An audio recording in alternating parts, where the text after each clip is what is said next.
2 février 2018. Alors qu'elle travaille à la rénovation du musée Champollion en Isère, Caroline Dugan, conservatrice du patrimoine, reçoit une information des plus intéressantes. Christine Cardin, égyptologue et membre du comité scientifique du musée, l'avertit du prochain passage en vente d'une œuvre remarquable. Il s'agit d'une huile sur toile de François-Martin Testard, datant du XIXe siècle et mettant en scène les scientifiques de la campagne d'Égypte devant le temple de Dendera. En 1798, le général Napoléon Bonaparte mène une campagne militaire en Égypte.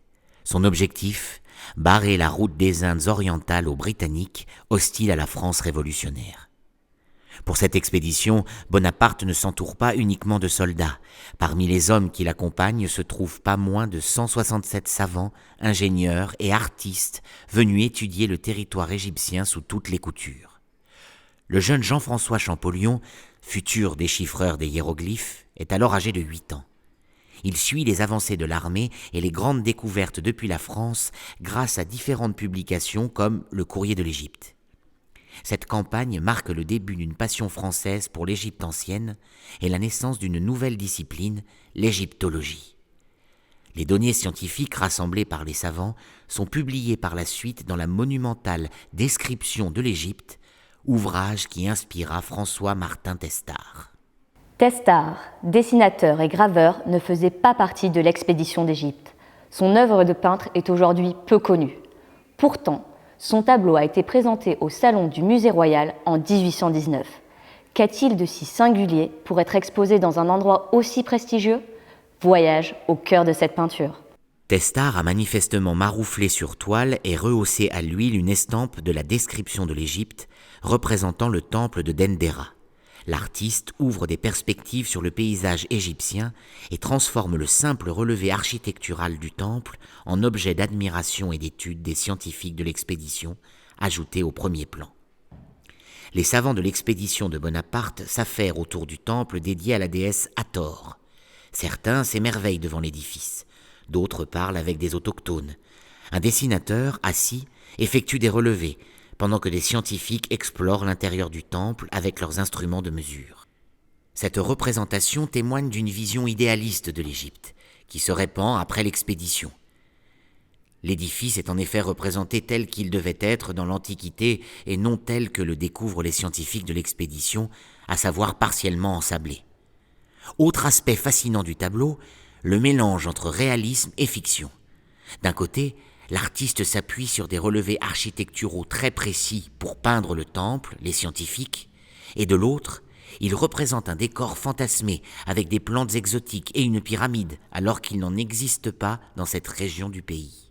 Ce type de tableau est rare, car peu de représentations peintes au XIXe siècle mettant en scène des scientifiques de l'expédition nous sont parvenues.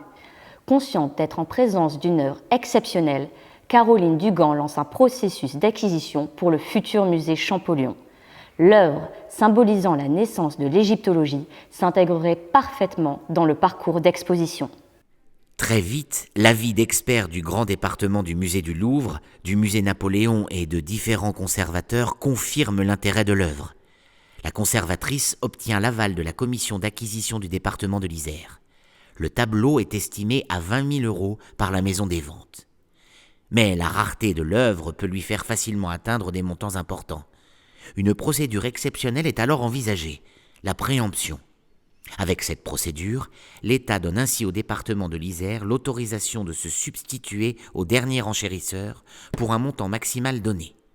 Le 25 mars, Caroline Dugan se rend à Fontainebleau pour la vente aux enchères. Donc les enchères se déroulent normalement.